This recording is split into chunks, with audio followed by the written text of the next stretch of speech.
Hello. Today's goal is to finish up our unit related to water, electrolytes, and temperature regulation. So I'll pick up kind of where we left off in the last audio PowerPoint. We were talking about body temperature regulation as it relates to the hypothalamus and how, let me get my pointer up. We're going to receive input from both receptors in the skin and also receptors within the blood vessels to give us information about body temperature, and then our output, what's our response looking like, was described here. We also want to talk about how water is going to help us to remove waste products. So again, water serves as a medium for us to allow some of those waste products to dissolve in. We can get rid of waste through our urine. That's one of the primary ways in which we will get rid of waste with the help of water. So again, urea and sodium are two examples of the major waste products that we're going to get rid of within our urine. Typically, we produce about 1 liter of urine per day. Heavy ion concentrations in the urine increases our risk of kidney stones. So again, that might have to do with hydration status. So making sure that we're hydrated well enough so that our urine isn't too concentrated with these waste products would decrease our risk for kidney stones, for example. So how much water do I need? Okay. So again, understanding how much water I need per day. We need about 1 ml of water per calorie expended. So again, if I expend 2,000 calories in a day, I need about 2,000 mils or 2 liters of fluid or water per day. Again, where are we getting water from? We're getting about 80% of our water from fluids themselves. So again, this could be just plain water. It could certainly be other, liquids that you're consuming as well, such as juice, tea, etc. We're getting about 15% of our fluid from food sources. So fruits, veggies, other food sources will contain some fluids or some water as well. And then we're going to actually produce about 5% of water through regular metabolism. So again, one of the waste products associated with regular metabolism is water. So a couple of different averages that I have here. So again, we said 2,000 calories is equal to about 2 liters of fluid per day. That's about 8 cups per day, 8.3 cups per day. That's an average for females. Average for males, again, if they were expending 2,800 calories per day, that's about 12 cups of water per day that they would. This is nothing I'm going to test you on or anything else. We talked about how fluids we can get fluids from the different foods that we ate. So I just kind of looked up what are some foods with the highest water content. So again, notice a bunch of fruits and veggies. If we're consuming a lot of these, we're also getting hydrated from consuming these products as well. Here's another example, top 10 hydrating foods. Again, mostly fruits, but some veggies in there as well as it relates to how much water is contained in each of those products. Again, remember seeing some of these products when we looked at the Andes scale as well. So making some connections here in relation to the multiple benefits of fruits and vegetables without a doubt. Again, what are the ways in which we get rid of or we lose fluid each day? Again, as already mentioned, about 1 liter of urine per day. We are also losing water in a couple other ways as well. So we lose about ½ liter of water per day with respiration. So breathing out, again, we're going to lose some fluids that way. 150 mils through feces. Okay, and then another ½ liter through something known as insensible perspiration. And insensible perspiration is like sweating without knowing you're sweating, if that makes sense. So we're constantly losing fluids out of our skin surface through this process of insensible perspiration. Again, maybe if you've ever gone to like dry environment like Colorado or a desert area, something like that, you'll notice like your lips get chapped super easy, and your skin can get cracked or dried out super easy. And that's because when you're in that dry environment, like if you came from Iowa and you're used to the humidity that we have here and you go to one of those dry locations, the air is more likely to accept those water molecules off your skin's surface, which can allow your skin to become dried out. Again, why you might feel like you need more chapstick, for example, in those particular situations. Okay. Respiration, again, wrestlers, when you think about drifting through the night, so basically like if you were to weigh, people are not familiar with what this is, so most of you, I'm sure, if you weigh yourself right before you go to bed and then you weigh yourself again in the morning before you go pee, you would have lost like a pound or something along those lines. So you can lose a significant amount of weight just by sleeping. Well, how did you do that? What did you lose while you were doing that? Well, you're breathing out while you sleep, and so you're losing water in your sleep through respiration, and also a little bit through insensible perspiration as well. So we can lose those fluids while we sleep, and wrestling, they call that drifting. So you drift through the night, you lose maybe like a pound or two or whatever, depending on the scenario. So that's another interesting component when we think about water loss. Unfortunately, relying on thirst in order for us to, determine when we need more water isn't great. So that's not a really great way for us to know if we're dehydrated, particularly if we're doing vigorous exercise or we're one of these two kind of, high risk populations for dehydration, such as infants and older adults. Infants and older adults are not great at monitoring body temperature. They're also not great sweaters. So again, they're not great at being able to get rid of heat. So for those reasons, thirst isn't a great signal for knowing, how much water we actually need.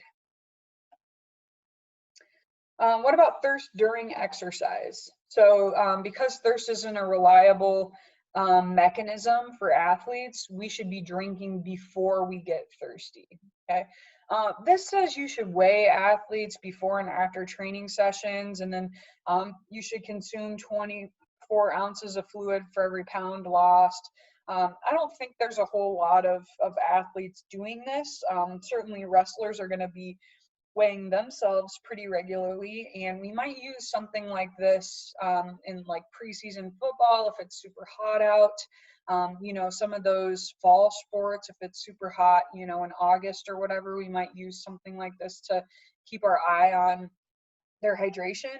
But for the most part, we're not actually doing this. Again, it'd be a safe or a better way to kind of keep track of their fluid status. So again, how would this work? For example, if I was a football player and I had afternoon hard practice, maybe we weigh in before practice. Okay, we weigh in after I've lost 8 pounds, for example, during that hard practice. And then the next day when I weigh in again, I need to be back up that 8 pounds where I had started the previous day to know that I'd recovered appropriately as it relates to fluid balance, when we're exercising vigorously in the heat. Oh, what if thirst is ignored? So again, if our body registers a shortage of water, it's going to try and hold on to the water that you have, right? So again, if your body senses that we're running low on water, it's going to try its best to conserve the water that you already have, okay? So we're going to do this in 2 different ways. So we're going to release 2 hormones.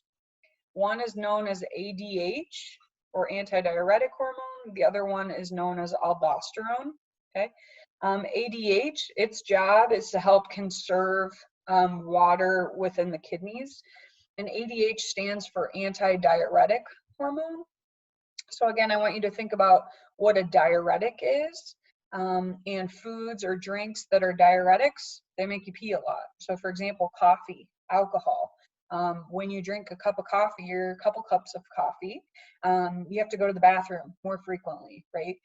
So again, it's a diuretic. It helps you to pee more frequently, basically. Okay, that's like one of the side effects. Same thing with alcohol. If you're drinking, you know, a couple beers, okay, well, I'm going to have to go to the bathroom more frequently. Okay, so an antidiuretic does the opposite. The antidiuretic is going to help us to retain water, so I'm peeing less, basically. Okay. Aldosterone is the second hormone, and again, it basically does the same thing, but the difference with aldosterone is the mechanism. So aldosterone's job is to help us conserve sodium, and so it's going to help us to not get rid of sodium in the urine. And so therefore, as we've already talked about, sodium is very hydrophilic. So it's going to want to pull water with it. So it prevents us from losing that water. So again, aldosterone's job is to retain sodium. And as a result, we'll also retain water. ADH is going to have a direct effect on the fluids and help us to retain water that way. So again, they're going to be released together because they're going to work together in order for us to, you know, prevent dehydration, or to try to prevent dehydration and try and conserve the fluids that we already have. So this is cool. This is kind of how this works. So this just shows you kind of the loop process associated with ADH. And again, I would also note that aldosterone is going to work in a similar way. It's going to work in conjunction with. So number one, we have a stimulus such as excessive sweat loss. So I'm exercising outside, it's super hot, I'm starting to lose a lot of sweat. What happens? I'm going to lose some water. This creates like thicker blood. Think of it that way. Okay. So we've got some receptors that are going to detect this change in the blood. Again, the blood's kind of thicker because there's less fluid in it. That's going to stimulate the hypothalamus to release ADH, the antidiuretic hormone. ADH is going to stimulate the kidneys to increase water absorption. So again, I'm going to maintain or conserve water within the kidneys. And then hopefully our blood would return to normal levels in regards to the osmolarity, or like the amount of water that's located within the blood will return. So what happens if I have some water loss? What are the negative consequences associated with this? Just a small amount. So 1 to 2% fluid loss will result in feeling thirsty. 4% loss of fluid causes a significant decrease in strength and endurance. 10% to 12% loss, our heat tolerance will be decreased and weakness will result. So again, I become you know, not as good at taking care of temperature regulation when I start to lose fluids. And then at 20% water loss, we can have heat illness or death occurring. So again, none of those are good. Here, Cato, the dog. So are there certain beverages, foods, medications that can contribute to fluid loss? Again, we kind of already mentioned two options as it relates to diuretics. So coffee, alcohol are two examples there. Also soy sauce, processed salty meats, popcorn, fried foods, fizzy, sugary beverages, you know, pop, you know, Pepsi, Coke, those types of things. And then also asparagus, which is kind of interesting.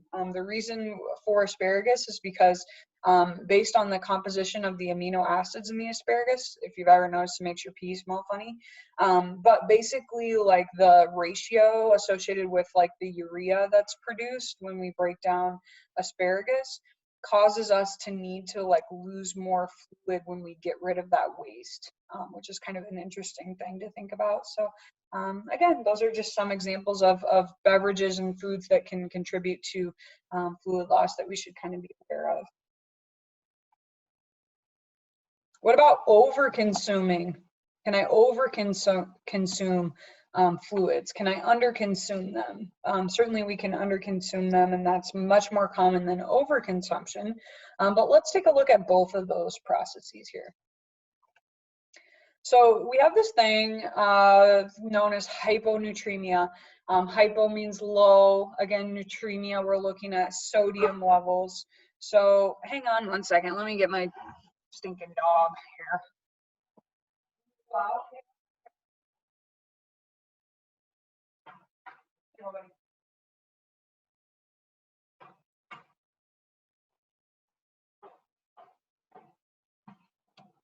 Okay.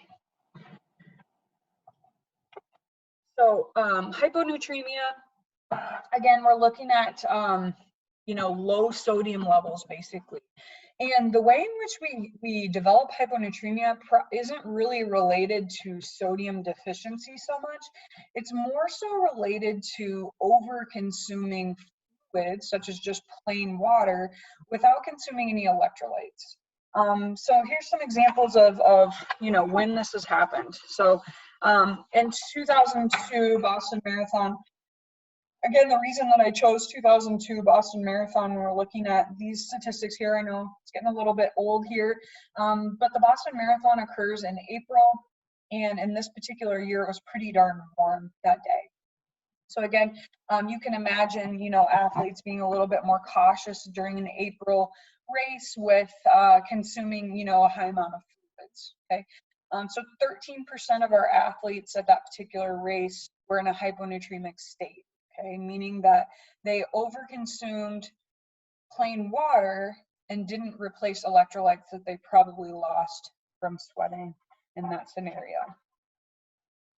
So what are some risk factors associated with the development of hyponatremia? So one is going to be a long exercise duration, so greater than 4 hours, or slow running, or a slow paced running. Okay. Also the female gender, for some reason, we're seeing more with females with hyponatremia in comparison to males. Again, probably related to sweat rates. So males tend to have higher sweat rates than females in, the same environment, essentially. And so, we'd be more likely to see this issue in our females. Low body weight to start with. So again, you're looking at smaller ladies running over 4 hours. So again, you think marathon, that's right up our alley. Maybe excessive drinking. So like I said, 2002 Boston Marathon was one of the hotter years. So, you're now facing a bunch of smaller women who are running slowly, who are concerned with the heat, so they want to drink a lot. Okay. So excessive drinking. The other kind of setup for that is I'm not sure how familiar you are with any type of races or anything like that, but something like the Boston Marathon has 30,000 runners in it. So you're looking at a shit ton of participants in this race. As a result, all along the course, about every mile, so every, gosh, you could say between 6 to 10 minutes, there's a water stop. Okay, so again, there's a abundant availability of fluids at the event. So it's very easy to get water. It's very easy to get those products along the course every couple minutes as you're going along. Okay, so again, that can help to promote excessive drinking because it's available. Okay.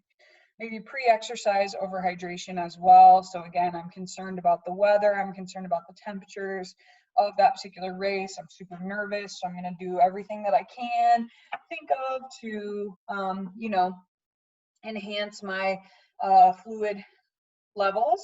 So I might get myself overhydrated before the race even starts. Also, I've been really struggling with some sort of hip pain or something like that, and so I'm going to take some ibuprofen as well, and so that can also be a contributor. And then, more likely than not, it's extreme hot, but it could also be cold temperatures as well, that kind of set us up for this perfect storm associated with hyponatremia. So again, what are the consequences associated with this particular issue of really low sodium is what it is, but maybe caused by overconsumption of just water?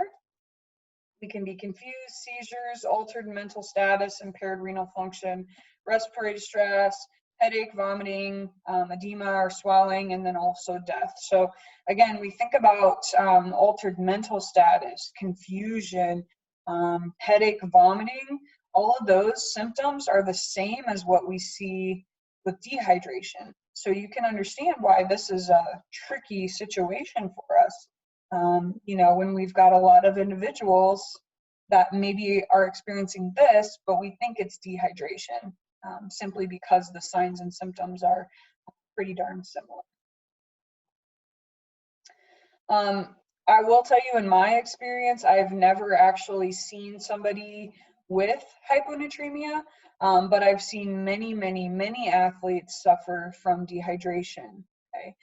So again, when we think about the grand scheme of things, I would say dehydration is significantly more common, because it can really affect anybody, and it can have some pretty serious consequences. Okay, so dehydration, again, even if with a loss of just like 2% body weight, we can see a decrease in exercise performance. Again, 2% body weight is really not much. Again, for a lot of us, that's, you know, 2 pounds, 3 pounds, 4 pounds, something along those lines. So really not a lot of body weight.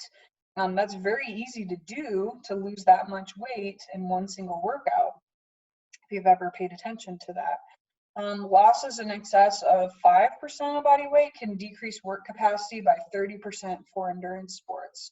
Again, this is a shit ton. 30% decrease in my performance is more than substantial. So again, dehydration can really hinder our performance from an endurance perspective. Now check this out as well. I know we're getting a little out of date here, but still a classic study.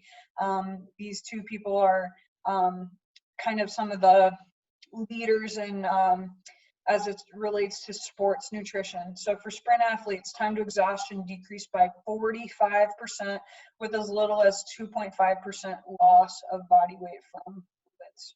Okay. So again, you thought 30% was substantial for endurance athletes. Well, shit, now we're seeing our sprint athletes decrease their performance by 45%. That is huge, right?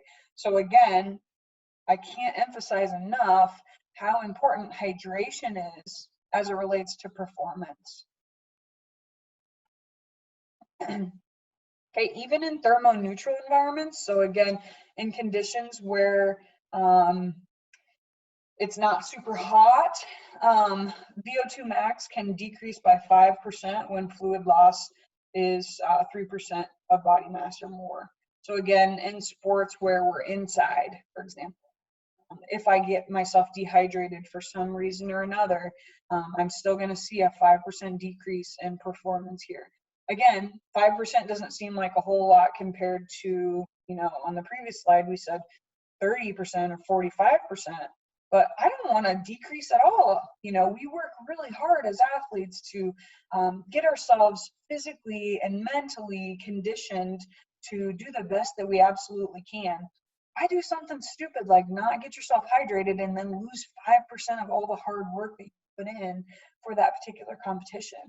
So I can't emphasize enough how this is like, you know, super important, even when environment isn't a concern. Okay?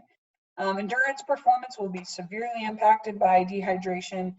Exercise in the heat will certainly be impaired to a greater extent than a thermoneutral environment, because when we're in the heat, it makes it more difficult for us to effectively dissipate the heat that we're producing. So therefore, we're at risk for our body temperatures to raise pretty substantially and fairly fast as well.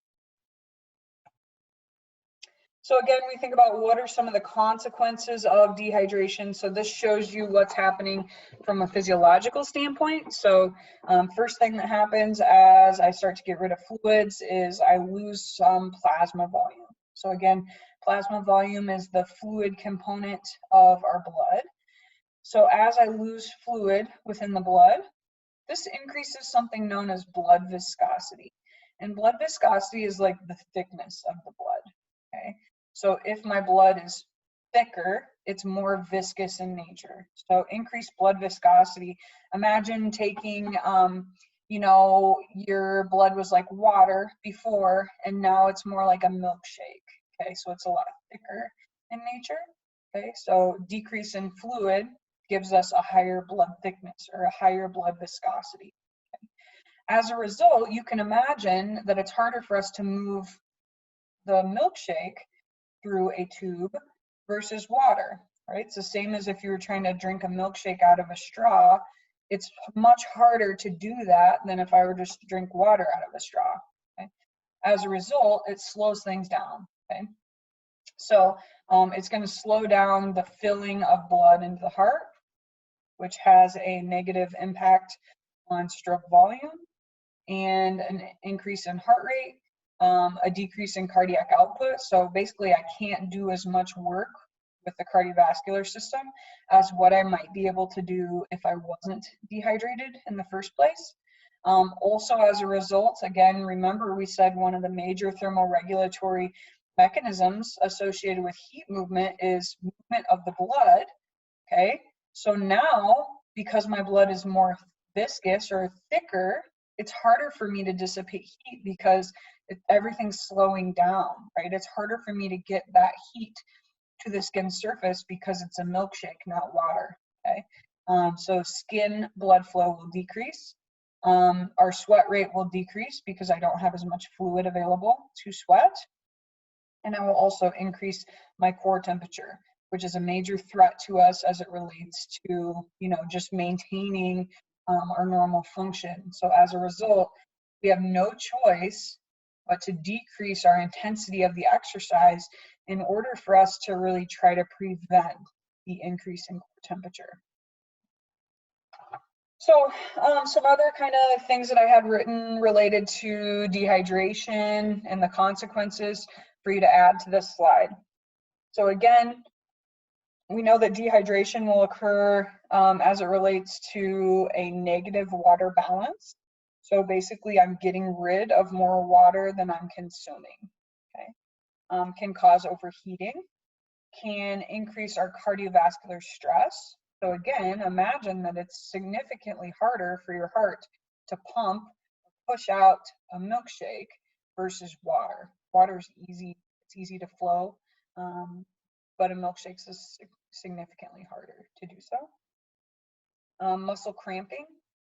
Okay, so again, when we become dehydrated, especially if I lose a lot of electrolytes, that puts me at a risk for getting some muscle cramps. A decrease in metabolic efficiency. So again, water is a solvent, remember, so it serves as kind of the backbone of, or the background, I should say, where metabolic processes are going to occur. So our metabolic efficiency will decrease if we're dehydrated. Reduction in blood volume, which I believe we have on this slide somewhere. Yep, decreased central blood volume. Okay. Decreased skin blood flow, we have down here. Decreased sweat rate, which we have down here. Decreased heat dissipation, okay, so we're not able to dissipate heat as effectively. Increased core temperature, and then also an increased rate in muscle glycogen use. So again, we're more likely to rely on sugars as opposed to fats in this scenario. So again, if I'm doing something from an endurance standpoint, that also forces me to run the risk of, you know, like running out of fuel because I'm using those sugars versus my fat storage. So, you know, what do we do? What do we need to do in order to keep ourselves hydrated during exercise? It turns out that dumping fluids on your head is not an effective way for us to A, hydrate, or B, cool our bodies down, right? So again, it feels good for like a very short amount of time, but at the end of the day, it doesn't really do a whole lot for us. Maybe from a psychological standpoint, it does, I don't know. I've been to 2 world championships for triathlon, so I've represented the United States in 2 different events or 2 different years. And the last championship that I competed in was 2016, before the year before I had my son. And so it's in Kona, Hawaii. And as you can imagine, it's freaking hot there, right? So it's like this race is in October. And so I did everything I could that summer. You know, I'd wait till the hottest part of the day to go out and do, you know, my training and things like that. And always training in the sun and the heat and things like that because I knew it would be hot in October in Hawaii, right? And so, you know, you do everything that you possibly can, but when it comes down to it, it is what it is. It's going to be hot and sunny, right? And so I remember there's many water stops, of course, along the way in this race. And so, you know, doing this every, you know, even if it just relieves you for just a couple seconds, even if it feels good for 10 seconds, you know, that's 10 seconds more than, you know, what you would have if you wouldn't have dumped, you know, all this water on yourself or whatever.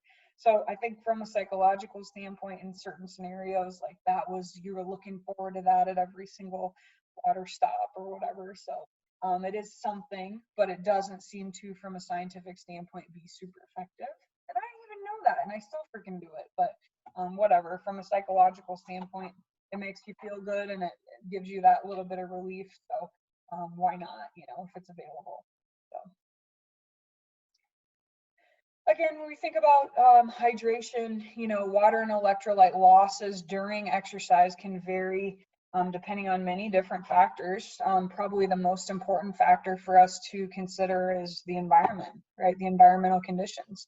The worst conditions that you can be in are sunny, hot, and humid. You already know that, right? But I want to talk about why humidity is worse than like a dry heat. Okay, if you were to go to like the desert, for example, where it might be 90 degrees, but it's dry, that's actually better than maybe being in 80 degrees, but super humid. And the reason for that has to do with the water concentration in the air or in the ambient environment around you. Okay? So again, remember back to when we talked about heat dissipation, I said that in order for sweat to be effective, it has to be transmitted from a liquid form into a gas form in the air. Okay, so that water molecule that you set out on your skin's surface has to be accepted into the air as a gas. And in order for that conversion to occur, right, you have a greater likelihood of that happening if there isn't much water already saturated in the air, okay? So dry heat, there's not a whole lot of water already in the air. So it's more likely to accept that water molecule off your skin's surface and therefore help you to stay cool, right? In a humid environment, if that air is already super saturated with fluid, it's less likely to accept the water molecule off your skin's surface. So in a humid environment, I end up wastefully sweating. So that sweat ends up dripping off my skin surface and I got nothing out of it except for that my body continues to do it and do it and do it because I'm getting hot and now I'm getting dehydrated and not cooling myself down appropriately because that sweat is not being accepted into the environment. So again, that's the reason that humidity is so challenging for us from a thermoregulatory standpoint. Okay, so most important thing is certainly environmental condition. Another thing to think about is the mode of exercise. I can tell you there's been a lot of races. Again, you know that I do triathlons, which the order is you swim, then you bike, then you run. Okay. Swimming, you're in water, so you know you're usually staying pretty cool there. You get on your bike, you're pretty good as well, because if you're going fast enough, the air is crossing over your skin surface, and so via convection, I'm able to dissipate some heat that way with the wind that is either existing in the environment or I'm creating because I'm riding my bike fast. Okay, but then you get off that bike and you start running. And again, imagine the pace difference. So if I can bike at a speed of, you know, 20 to 22 miles per hour, I'm producing enough wind that I can keep myself cool, okay? When I run, I'm running, you know, between, I don't know, 6 to 10 miles per hour. So significantly slower, and also doing more work, right? It's more work to run than to bike for the most part. So that mode of exercise is going to be much more challenging from a thermoregulatory standpoint than if I were to just stay on my bike. So again, think about the mode of exercise as well. Training status is another important factor to think about, and probably something that's contrary to your what makes sense, I guess, is the more highly trained you are, the sooner you're going to sweat. Okay, so the onset of sweating occurs more rapidly if I'm highly trained versus somebody who's not trained. And kind of the reason for that is your body recognizes sooner, like, hey, I think this is a threat to me, and so I'm going to go ahead and start. Sweating right away. Okay. The other good thing I think about training status, particularly if you've trained in those elements, such as a hot, humid environment, your body becomes more efficient about sweating. So you're going to sweat. You're going to become a better sweater, basically. And so your body, this is freaking cool, can tell where your skin is exposed. So like, let's say I was running in a sports bra and shorts versus like a t-shirt and shorts, my body can sense which skin is exposed, and so therefore it would prefer to place sweat on the skin that's exposed to like the ambient environment. Isn't that cool that your body can tell the difference between those two things? So again, if you were a guy and you had your shirt off and you were just, you just had shorts on or whatever, your body could tell that difference and place sweat on your, like, on your shoulders and stuff, versus if you had that t-shirt on, then maybe you'd be more likely to just get it on your arms or whatever. Other things with training status, so again, you're more efficient at like spreading out your sweat, so it's more evenly distributed, so it's not just like in your armpits, for example, because again, that would be wasteful sweat if it was just kind of dripping off of you. Whereas if I place it kind of over the top of my skin's surface, I'm going to be more effective at dissipating it that way. So training status is pretty important. Body composition and body size will also play a role as it relates to, hydration and water loss, things like that. And then also gender as well. So it turns out that there's like 2 examples in physiology where women are better than men, and this is one of them. Men tend to be wasteful sweaters, so men are going to sweat more, higher volume, and it's not going to be able to be dissipated.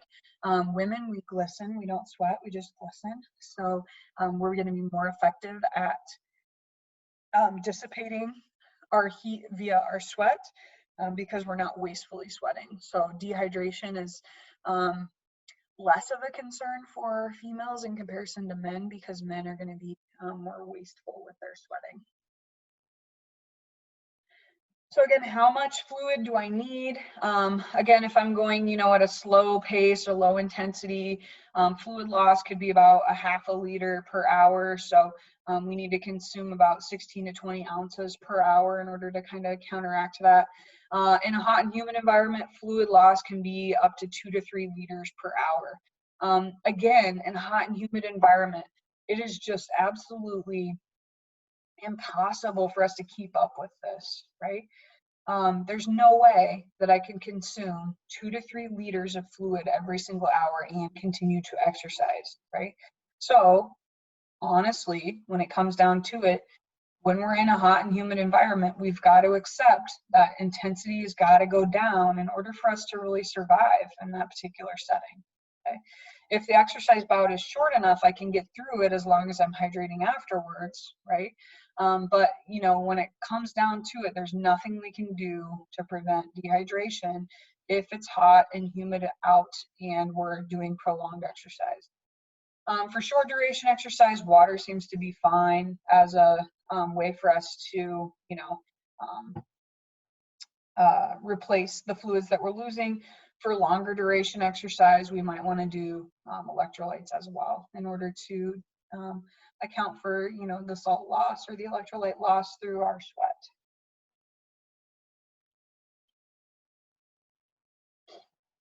Okay, again, when we think about sweat rates, sweat rates can be as high as 3 to 4 liters per hour.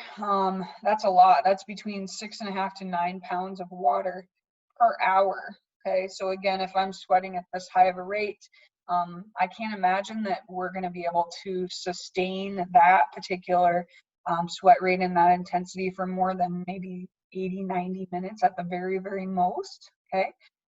Most athletes are going to lose about 2 to 3 liters per hour, again, as mentioned on the previous slide, when exercising in the heat. Some athletes can lose up to 22 pounds in multiple daily workouts. Again, that's all fluid loss, not, you know, necessarily like actual weight or actual calories, right? Factors that influence the sweat rate, again, as we said, environment, and then certainly there's just some individual differences as well. You know, so individuals are going to vary. You know, some of you are really big sweaters and some of you don't sweat a whole lot. Maybe you've noticed that, you know, on your sports teams or whatnot, but some people are more sweaty than others, basically. So again, there's a lot of individual difference when we think about the sweat rate. So what is our sweat made of? Where does it come from? Okay, so sweat can come from 2 different types of glands. We have apocrine sweat glands and eccrine sweat glands. Okay, the apocrine sweat glands are located in hairy areas such as like your armpits, also like the genital area as well. And they're going to create like an oily mixture, and it's going to help us to like decrease friction. So again, you sweat in your armpits to like lubricate the area basically so that you're not chafing against yourself, okay? And this particular sweat produced in these apocrine sweat glands is more like yellowish in nature, and it also has an odor as well. Again, sometimes we activate these apocrine sweat glands when we're emotional as well. So, you know, if you got really upset or if you were like super excited and you know, like you start sweating, that's likely the apocrine sweat gland. Okay, so again, you know, if you got upset or you were crying, if you've ever noticed, anytime you cry, like you're also going to be sweating quite a bit in your armpits. And again, that has to do with the emotion associated with the activation of these sweat glands. Our eccrine sweat glands, or nervous as well. If you ever get nervous, again, that's these apocrine sweat glands are going to be activated as well. The eccrine sweat glands are directly related to temperature regulation. Okay, so they're located all over. So they're located over the entire body surface. So almost everywhere in our body has the eccrine sweat glands located. Again, 2 to 3 million over the surface of the body. And so, you know, the eccrine sweat glands are going to produce it's mostly just water, right? So again, less concentration of electrolytes and other things like that coming from the eccrine sweat glands as opposed to the apocrine sweat glands, which are more oily in nature. Again, as mentioned, the eccrine sweat glands are mostly water. They also have some electrolytes as well. The concentration of these electrolytes can vary from person to person depending on their climatization. So again, if you exercise regularly and you sweat regularly, you're going to lose very little of these electrolytes.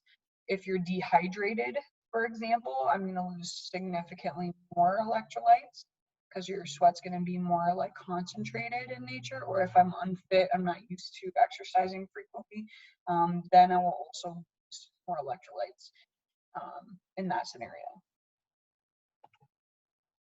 Okay. As mentioned, you know, those eccrine sweat glands will be containing mostly water, but also contain some electrolytes as well.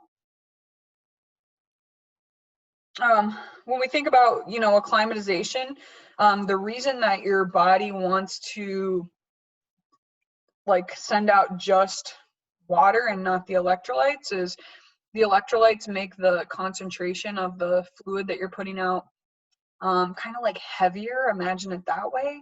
And so if this fluid is like heavier, then it's less likely to be accepted onto the, like into the air. So if the, you know, if the fluid is heavy, it's less likely to be accepted into the ambient air, and so therefore it's less likely to help us with heat dissipation. So again, that's the reason that we don't want to, one reason why we don't want to put a lot of the electrolytes into our sweat. Okay. So will a high amount of sweating lead us to some issues with electrolyte deficiency? So again, during exercise, electrolyte concentration normally increases as sweat is hypotonic to the blood. So again, you know, we're putting some electrolytes out there, so we are going to need to replace those eventually, but it really just depends, you know, on how much I'm sweating, what the environment's like, how trained I am in regards to how much I'm going to lose and how much of an imbalance I'm going to create. And then during recovery, again, electrolytes should be replaced daily. Or if a deficiency could occur. Again, super easy for us to get plenty of salts in. If I am doing a high amount of, you know, exercise in a hot and humid environment and I have high sweat rates, it might be important to, you could do like a salt tablet. A lot of, you know, endurance athletes will do that in the summers. Or, you know, make sure you're consuming plenty of sports beverage as well so that you are getting those electrolytes replaced. And that can assist with fluid retention as well. Okay. Again, during exercise, do I need to replace electrolytes? Probably not during moderately prolonged exercise, but may be helpful, like I said, in ultra endurance events. To consume those, especially if it's a hot and humid environment. I would say, like, for, you know, my Ironman races, they last anywhere from 10.5 hours to 12.5 hours for me. If it's a hot and humid environment, well, really in any environment, I'm going to be consuming sports beverages while I'm on my bike, probably 6 bottles worth of those. So again, you know, 6 24-ounce bottles while I'm on my bike. That doesn't include, you know, what I'm going to consume when I'm on the run. But again, I'm really getting a significant amount of those electrolytes in. Also intaking some different sports nutrition products, such as like GU, if you've heard of that before. But it's basically like this little gel pack that's like 100 calories of sugar, but it can also contain like caffeine, which I very much enjoy. But it will also contain definitely sodium, potassium as well. So it will include those electrolytes as well. And that can be helpful during the exercise bout for many reasons.